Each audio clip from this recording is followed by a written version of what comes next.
자연을 지키는 일은 미래를 준비하는 가장 오래된 방법이라고 하죠. 우리 지역 청주에는요, 사라질 위기에 놓였던 토종벌을 지켜내는 분이 있습니다. 오늘 프라임 인터뷰에서는요, 벌의 생존이 곧 농업의 미래이자 우리의 내일이라고 말하는 농부.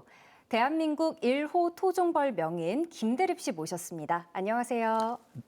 네, 반갑습니다. 네, 김대립입니다. 간단하게 자기소개 부탁드립니다. 네, 저는 청주시 낭성면 추정리에서 토종벌 한 800군 사육하면서 그 추정리 메밀밭 이렇게 밀원지 조성하고 있습니다. 이렇게 초대해 주셔서 감사합니다. 반갑습니다. 네. 오늘도 프라임 인터뷰 키워드 토크로 이어가 볼 텐데요. 김대립 명인과 연관된 첫 번째 키워드 바로 토종벌입니다. 가장 대표적인 키워드가 아닐까 싶은데요. 한때 전국 토종벌이 또 사라질 위기에 놓였지만 여전히 그 생명을 지키시는 분들이 있습니다. 그리고 그 중심에 계신 분이 바로 오늘 모신 김대립 명인이신데요. 토종벌이 살기 좋은 곳은 사람이 살기에도 좋다. 이런 말이 있는데 맞는 말인가요? 네, 아주 정확히 오르신 말씀입니다. 그런가요? 네. 네, 그 우리 사람들이 사는 데서 꼭 필요한 그런 요소들이 우리 꿀벌 서식지하고 거의 유사합니다. 네네. 그렇기 때문에 이제 사실 이제 꿀벌을 키우기 위해서는 무엇보다 이제 풍부한 밀원이 있어야 되죠. 밀원이라는 얘기는 이제 꽃이 피는 것을 이야기하니까 사실상 산과 들을 다 포함해요.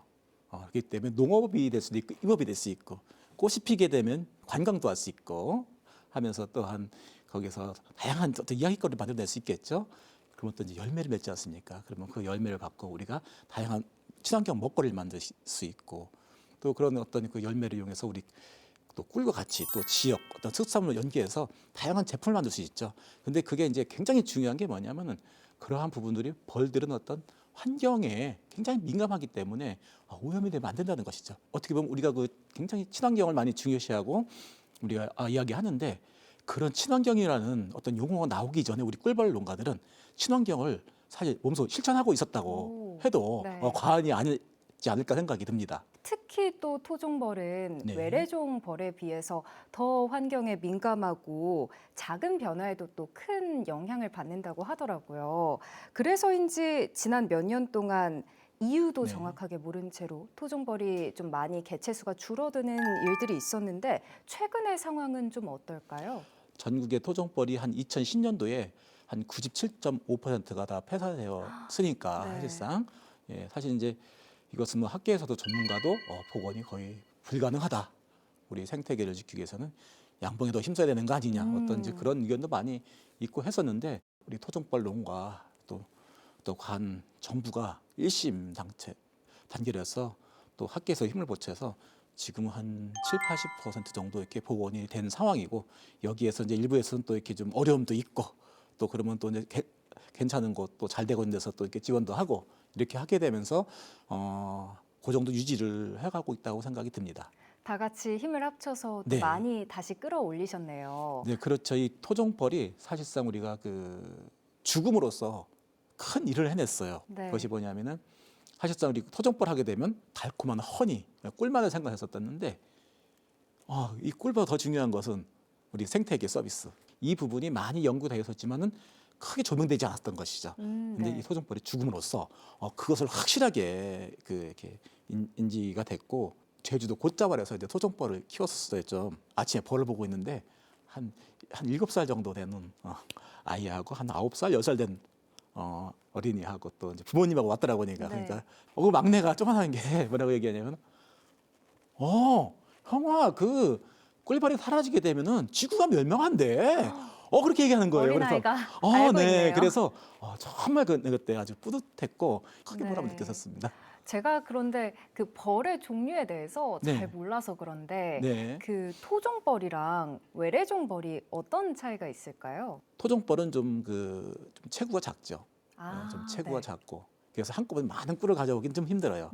대신 먹는 것도 소비성도 약하겠죠. 즉 거꾸로 이야기하게 되면은 저축성이 강하다는 얘기죠. 네네. 그러다 보니까 꿀을 갖다가 봄부터 가을까지 그 생산되고 하는 그런 꽃을 갖다가 다 벌집에 저장을 시켜서 1년에 한 번 꿀을 뜰 수 있는 그런 데 굉장히 유리한 부분인 거고 또 서양 벌은 즉 양봉은 몸집이 커요. 그래서 한꺼번에 꿀을 많이 가져올 수 있어요. 그런 장점은 있는데 또 많이 소비를 하는 거예요. 그러다 보니까 꽃이 좀 적은 데서는 그런 데서는 꿀을 가져오는 것보다 소비하는 게 더 많죠.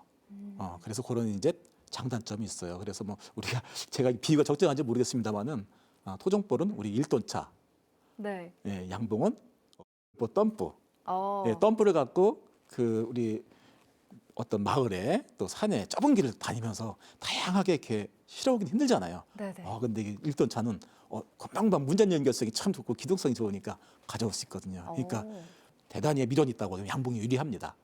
근데 여러 가지 봄부터 가을까지 다양한 꽃이 산천에 있다고 하게 되면 토종벌이 유리한 점이 있죠. 그래서 보게 되면은 꿀을 보게 되면 우리 양봉꿀은 꽃 이름이 있어요. 아카시아 벌꿀, 뭐 밤꿀 이렇게. 많이 상품에도 네네, 적혀있는 걸 그렇죠. 많이 본 것 같아요. 네, 근데 우리 그 토종꿀을 보게 되면은 꽃 이름이 없죠. 음. 왜냐? 알 수 없어요. 어. 어떤 꽃이 들어갔는지, 즉 굉장히 다양한 어떤 기능과 성분이 들어가 있는 것이죠. 그렇게 생각할 수 있겠습니다. 또 차에 빗대어서 설명을 해주시니까 훨씬 이해가 잘 되는 것 같아요. 네. 많은 분들이 근데 외래종 벌로 옮겨가시기도 했는데 네. 명인께서는 끝까지 토종벌을 지켜내고 계시잖아요. 네. 어려움이 되게 많을 것 같은데 그 네네. 속에서도 끝까지 토종벌을 포기하지 않은 이유가 있다면 어떤 게 있을까요? 제가 이제 한 토종벌을 한 800군 정도로 2010년도에 다 소확했습니다.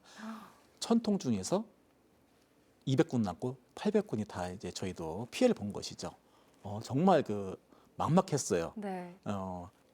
그래서 이게 어떻게 되냐? 그럼 많이 고민되었었지만은 야, 이 토종벌을 지켜야 되겠다. 이 대대로 내려온 부분인 거고 또 우리 삶의 터전이었잖아요. 네. 내가 토종벌을 내 못한 대로 지켜놓고 복원시켜놓고 해야 되겠다. 정말 뭐 다양한 방법을 처음에는 이렇게 연구 노력을 하다가 이제 결국 이렇게 그 방법을 찾아가면서 또 우리 사육 기술을 활용해서 토종벌을 유지하고 보존할 수 있는 방법을 찾고 또 농촌진흥청에서 이제 또 한라벌이라고 하는 저항성 벌을 또 개발해서 보급함으로써 이렇게 보건이 될 수 있었던 그런 부분들인 거죠. 네.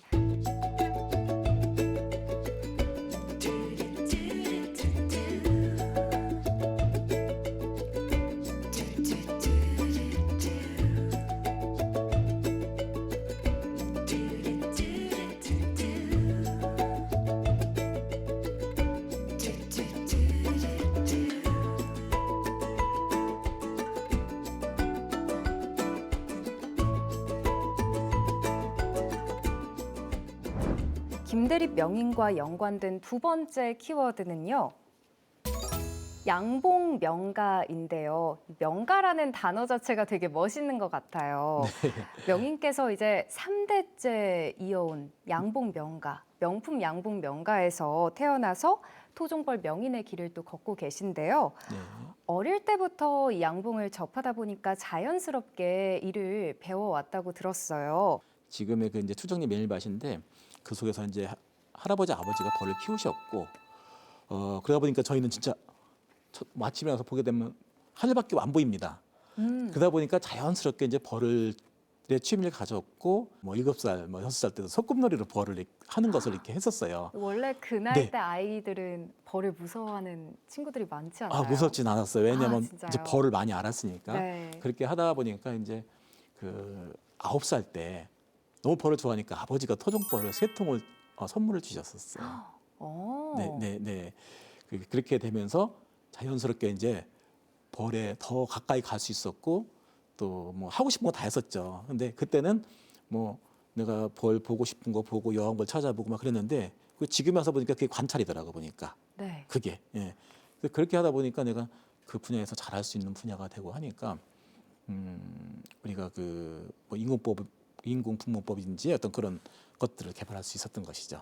지금 방금 말씀하셨어요. 인공분봉법. 네네. 뭐 아무리 어릴 때부터 벌을 자주 접했다고 하지만 네. 중학생이라는 나이에 네네. 엄청 어리잖아요. 네네. 사실 저는 그때 놀기 말고는 한 게 별로 없는 것 같은데 네. 중학생이라는 나이에 벌써 토종벌 인공분봉법을 개발을 하셨다고 들었어요. 네네. 그게 어떤 건지. 옛날에는 자연분봉이라고 하는데 언제 분봉할지도 몰라요.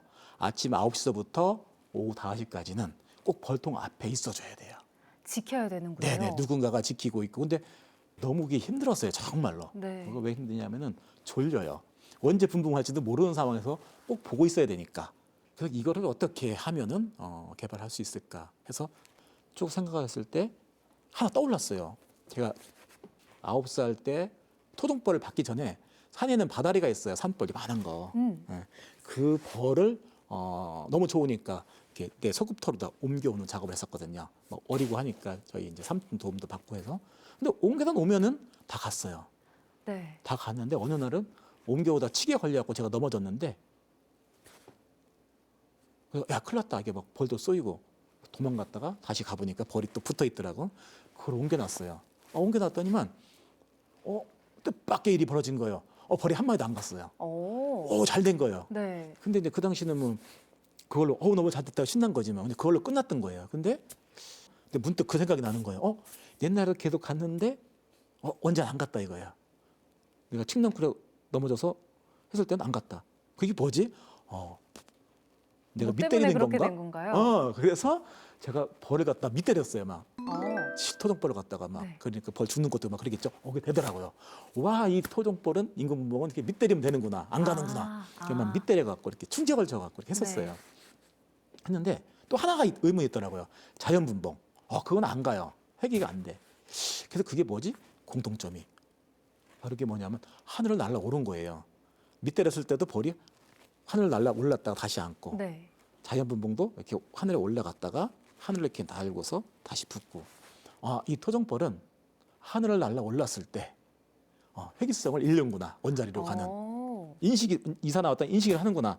딱 그걸 갖고서 이제 벌을 이렇게 여왕벌 차서 날리고 하니까 무조건 성공인 거예요. 시간 단축되고. 그게 이제 첫 번째 인공 부분이었던 것이죠. 근데 그걸 토대로 해서 저희가 이제 한 9가지 방식을 이렇게 개발하게 됐던 것이죠.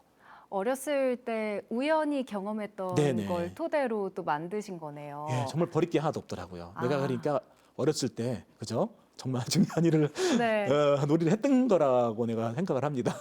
가문에서 내려온 그 방식이 있고 또 네. 명희님께서 만드신 또 방식들 그리고 네. 뭐 그 노하우들 그런 것들을 결합해서 특별히 네. 신경 쓰는 부분은 어떤 걸까요? 그렇죠. 저희 이제 뭐 할아버지, 아버지가 이제 좋아하셨던 것은 뭐냐면은, 철학을 갖고 계셨던 것은 일단 벌을 어떤 내부를 이렇게 관찰을 하고 해서 뭐 분봉보다는 정말 그 청정하게 잘 관리를 해야 된다. 우리 아버지가 이제 그 밖에 나가서 이렇게 일을 보시고 오시잖아요. 시내 가서. 그러다가 마을 분들이 그 저희 아버지 함자가 석자 귀자 대신데, 야 석귀야, 네. 이게 소리치면은 아버지는 막 도망갔어요. 산속으로. 왜 그러냐면은 뭐 모내기 하면서 뭐 농약도 치잖아요. 손에 농약 묻은 걸 갖고 와서 악수해버리면 내 손에 농약이 묻으니까 네. 딱 아버지 도망가시고, 또 그 옛날에 완행버스라고 있었죠. 막 비프전도로 투르투르 이렇게 하는 완행버스가 있었는데, 거기서도 버스에 의자가 이렇게 많이 있는데도 밀가루를 이렇게 지고서 앉지 않아요. 땀을 뻘뻘 흘리고. 앉으면 거기 파리약이라 그거 묻었을까 봐. 라고 이제 또 벌을 만질 때는 꼭 그 위에 저희 옹달샘이 하나 있는데, 벌통 우기 가서 옹달샘에 가서 이 진흙으로다가 비누로 절대로 안 해요. 진흙으로 이렇게 손을 깨끗이 씻고 네. 손을 이렇게 들고 내려오십니다. 이렇게 네. 들고 내려오시다가 한 50m 앞에 가서 구덩이 떨어져요. 먼지 피지 마. 이 상태는 모든 사람이 가만히 있어야 돼요. 네. 움직이면 다 혼나고 다시 올라가 손을 씻고 오셔서 다시 구덩이 떨어져요. 그래서 항상 벌을 만질 때마다 그렇게 깨끗한 옹달샘에다가 이 진흙 머드로다가 이렇게 손을 씻고 그 정도였던 거죠.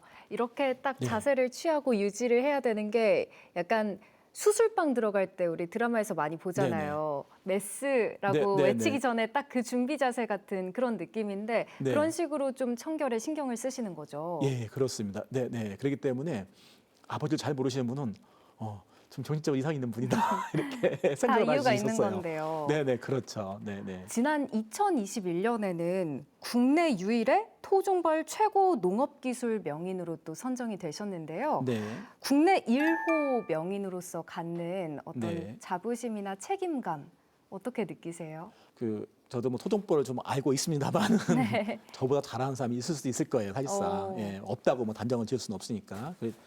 그렇지만은 더욱더 열심히 노력해서 정말 이 어려운 토종벌 산업, 이 위기의 어떤 토종벌 산업을 지키고 꿀벌을 지키고 이 어떤 그 생태계에 또 환원할 수 있는 그런 좀 일을 하라. 어떤 그러한 그 메시지로 이렇게 네. 주신 게 아닌가 생각을 하고 있습니다. 아, 너무 네네. 겸손하신 답변이었습니다. 그러면 이쯤에서 분위기를 조금 바꿔서 프라임 네. 인터뷰의 코너 속의 코너입니다. 밸런스 게임을 진행해 볼 건데요. 네. 제가 두 가지 답안을 드리면은 네네. 그 중에서 하나만 빠르게 골라주시면 네, 되겠습니다. 알겠습니다. 빠르게 약간 골라야 게임 같은 네, 겁니다. 네. 알겠습니다. 필요한 일을 선택한다면 네. 어디에 더 집중하시겠습니까? 네, 1번 메밀꽃밭에서 네. 벌 관리, 네. 2번 섬에서 토종벌 증식하기. 이거 정말 어려우신데 이거.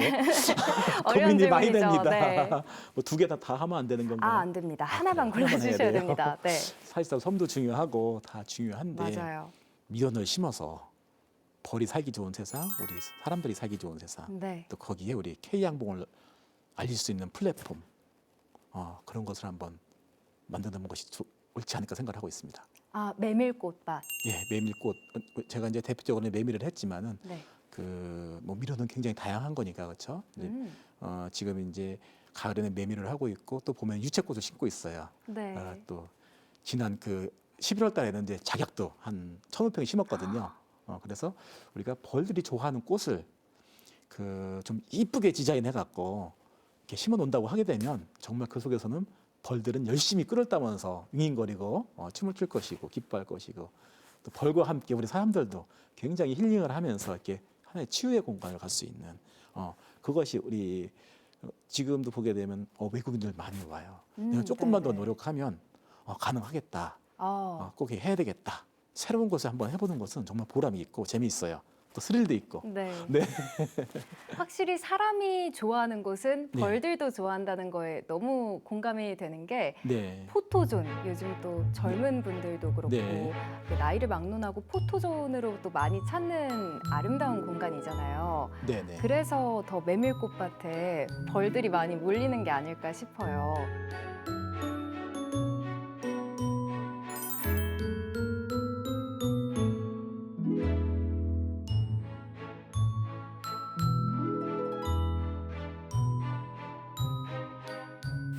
김대립 명인과 연관된 오늘의 세 번째 키워드는요. 네.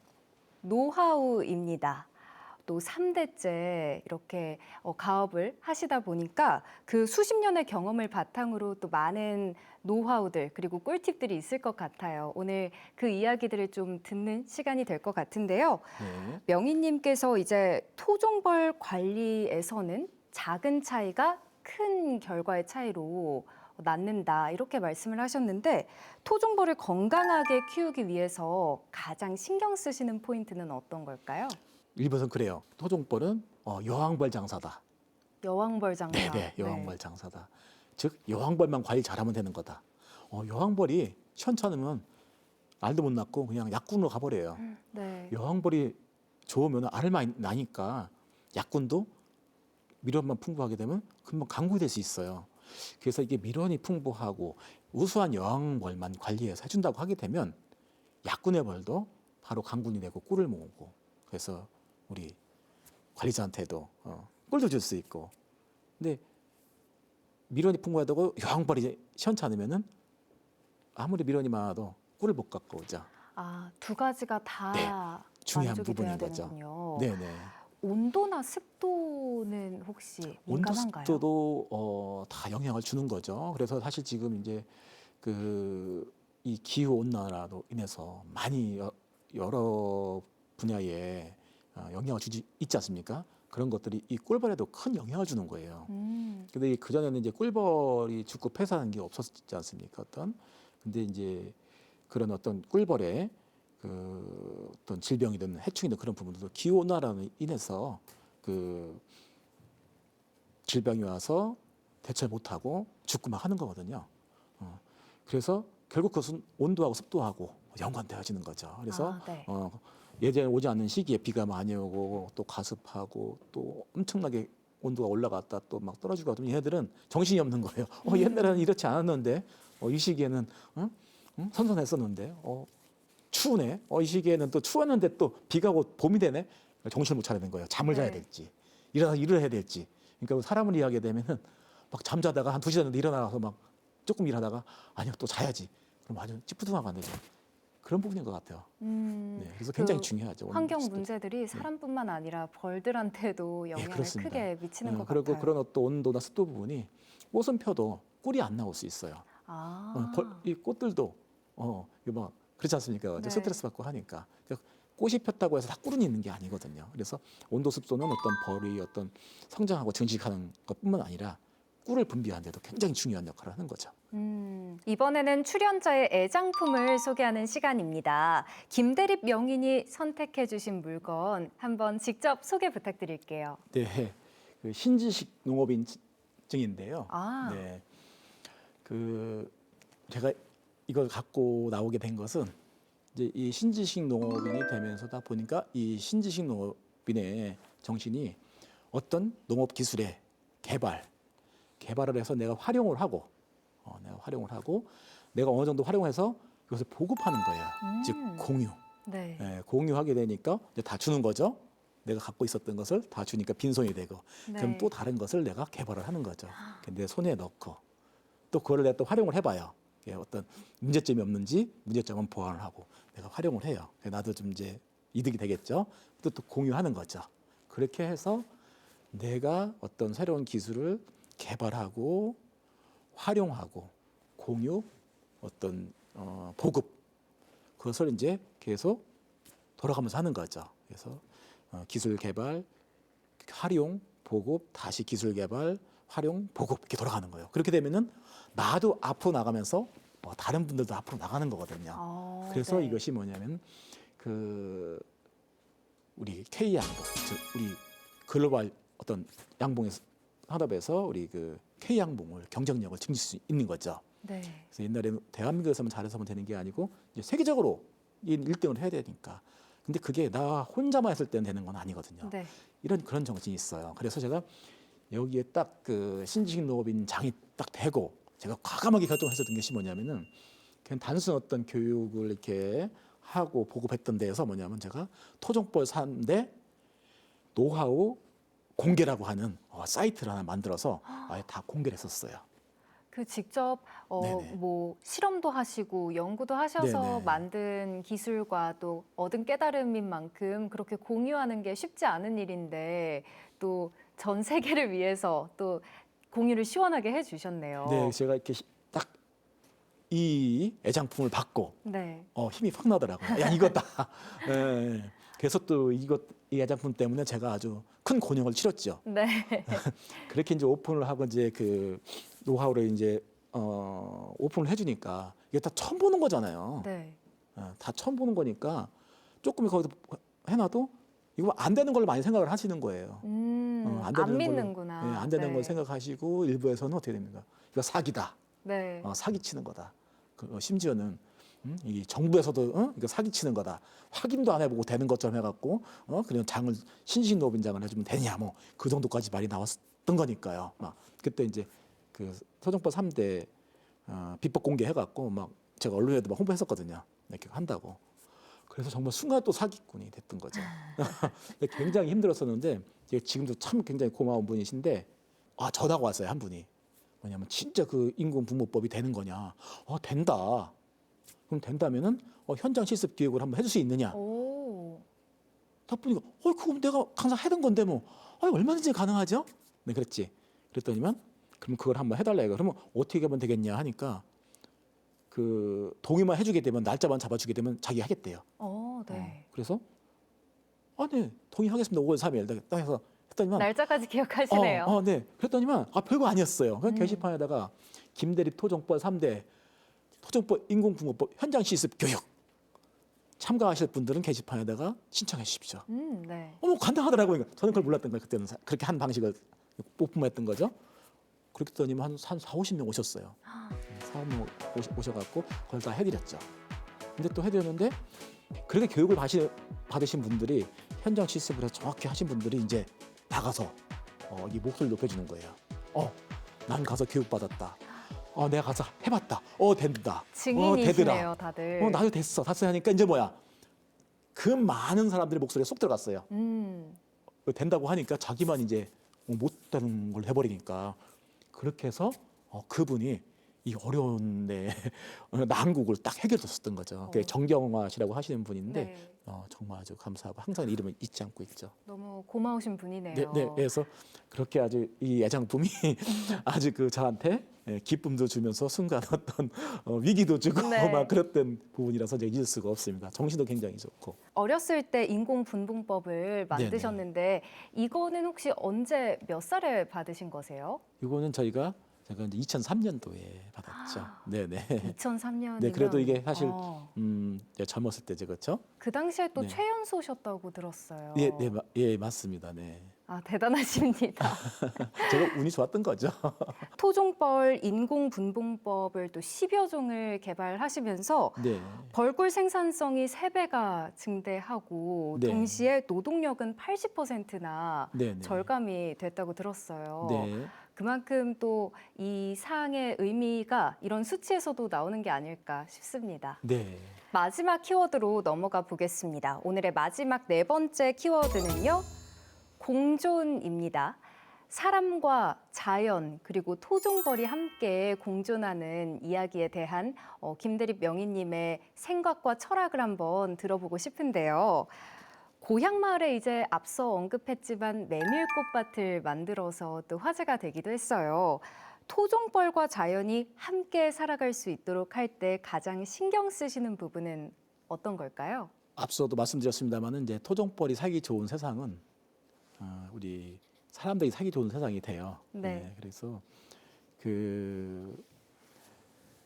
다양한 어떤 밀원지 조성, 밀원이 꽃이 피게 되면 우리 관광 자원도 되고 힐링도 할 수 있고 치유도 할 수 있고 또 거기서 그 열매를 갖고 다양한 먹거리 그런 부분들을 만들 수가 있어요. 그래서 그런 부분들을 같이 꿀벌과 어떤 밀원지 그런 것을 하나의 플랫폼으로 연결을 하고 거기서 다양한 어떤 가치를 연결했을 때는 정말 경쟁력 있는 또 우리 사람이 함께 할 수 있는 함께 할 수 있다는 것은 가치가 있어야 되거든요. 그런 충분한 가치가 있는 곳이 될 수가 있다고 저는 확신을 하고 있어요. 메밀을 넘어서 우리가 다양한 다른 밀원도 개발해서 봄부터 가을까지 정말 항상 꽃이 있어서 벌들이 넘치듯이 춤을 출 수 있고 사람들은 항상 언제든지 힐링할 수 있고 다양한 먹거리가 나올 수 있고 어떤 그런 것이 굉장히 중요하다고 생각을 하고 있습니다. 연결고리처럼 네, 함께 네. 연결된 듯한 느낌이 듭니다. 네, 그렇죠. 네. 아무래도 또 기후 변화에 대해서 생각이 많으실 것 같아요. 어떠세요? 네, 그렇죠. 사실 이 기후 변화에 대해서 민감하지 않은 부분들은 많지 않다고 생각이 드는데 사실 이 꿀벌, 이 토종벌은 굉장히 중요하죠. 기후가 어떻게 되냐에 따라서 어떤 밀원이 사라질 수가 있어요. 네. 또 꽃이 펴서 해도 꿀이 안 나올 수 있고 벌들이 보지도 못했던 새로운 어떤 해충이 나타날 수도 있고 네. 또 새로운 어떤 질병이 나타날 수 있는 것이고 이미 한번 겪었다시피 그런 부분에서도 많이 대처 방법에 대해서 어떤 것이 이제 이 현 기후 변화에 밀원이 적응이 잘 되나 그런 것도 조사하고 또 그런 거 위주로 해야 된다고 보는 거고 또 그 어떤 기후 변화에 잘 대응하는 어떤 꿀벌의 품종은 무엇인지 그런 부분들은 이제 농진청에서도 지금 많이 연구를 하고 육종을 하고 있는 상황입니다. 앞으로의 계획이나 목표에 대해서도 말씀해 주시면 좋을 것 같아요. 네. 그래서 저는 하여튼 꿀벌이 살기 좋은 세상을 만드는 것입니다. 꿀벌이 살기 좋은 세상. 그래서 일본 이제 보통 이제 꿀벌 플랫폼이라고 할 수도 있는데 정말 꿀벌이 살기 좋기 위해서는 봄부터 가을까지 다양한 꽃이 피어야 되고 또 그 꽃을 피게 하려면 우리가 관리를 해야 되는데 관리할 때는 좀 이쁘게 디자인을 해서 네. 여기 오시는 분들도 기분이 업될 수 있게끔 또 치유될 수 있고 할 수 있는 어떤 그런 K 양봉의 플랫폼,